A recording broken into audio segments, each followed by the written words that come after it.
Good evening. My name is J. Prashant Kumar. I am a research scholar in Geetham University, Visakhapatnam, AP. And this paper was prepared by me and my guide, Dr. G. Karunakar. He is Associate Professor, Geetham University, Visakhapatnam. So my paper title is Asymmetric Ground Circular Ring MIMO Antenna for Ultra Wideband Application. Coming to the contents of my paper, the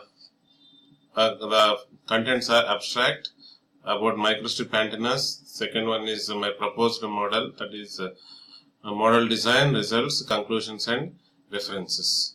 First, coming to the abstract, I am going to design an microstrip patch antenna which operates in ultraband frequency range. Ultraband frequency range is from 3.6 to 11 GHz. So here I have used a technique called defected ground structure and it has been analyzed. It is used for wireless LAN and WiMAX applications. So here I am using a partial ground plane with two circular rings which lie exactly fed by 50 ohms microstrip feeding lines to obtain antenna's impedance bandwidth from 3.6 to 11 GHz. So coming to the basic design of microstrip patch antenna, it is having two conductors, that is the top patch and the bottom ground plane, and separated by a dielectric material. And it is having a feed line, transmission line, which is called as feeding transmission line. So the metallic patch is made up of metal like copper foil, and it is coated with resistive materials such as gold, tin or nickel. And coming to this design, this is the structure of microstrip patch antenna. This is the top patch, it is a rectangular patch, and this is the ground plane bottom one, and this is the dielectric material. So depending upon the dielectric material, the performance of this microstrip antenna varies. Now there are many shapes of this microstrip antenna like triangular, circular and square, like different shapes, and we can make this design according to our requirement. Now the advantages of this microstrip antennas are, it is having lightweight, thin profile, high performance and low cost. It supports both linear and circular polarization. Coming to the next slide, as I told you, these are the different shapes of microstrip patch antenna. Next, DGS. DGS is a technique which is used to improve the bandwidth. What is this DGS? It is basically to make a slot in the ground plane. Because of this particular technique, the bandwidth increases. Next, these are the this is my proposed design. I have taken a circular patch, circular ring, and this is the transmission line feed. This is the circular patch and this is the transmission line feed. The dimensions of this radius are given here. Radius 1, radius 2, and the F1 and F2, and all these dimensions are given in this table. These are calculated from basic design equations. Next.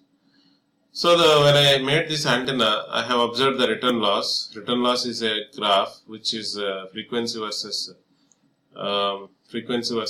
reflection coefficient. So I am able to see some good bandwidth which is from 4 to 8 GHz, and here what I am able to observe is the electric field distribution.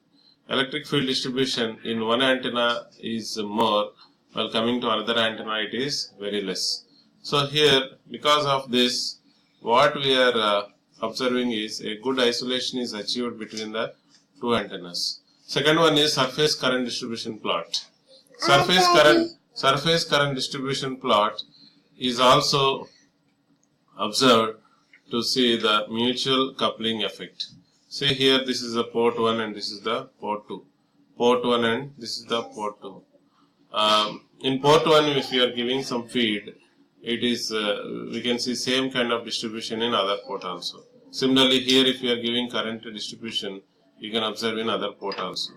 Next one is gain of the antenna. This is a three-dimensional plot where we are having substantially more gain, and this is at 4.2 gigahertz, and this is 8.2 gigahertz. This is the radiation pattern of antenna. The dotted line indicates the E-plane radiation pattern. The thick line indicates E-plane radiation pattern, and the dotted line indicates H-plane radiation pattern. At 2 resonant frequencies, these are the 2 radiation patterns. The parametric analysis of this antenna by varying the radius. Here, the R2 is varied, and we are observing the radiation pattern. Now here, because of this design in this MIMO antenna, we are able to achieve mutual coupling, and also they are able to have ultra wideband applications. So coming to the conclusion, I am able to achieve ultra wide bandwidth for this particular antenna, and here the impedance bandwidth is 1 or 2%, and here mutual coupling is also achieved. This is antenna is very suitable for wideband applications. Next, these are some of the references what I have taken, I have referred. Thank you for your patient listening. Thank you.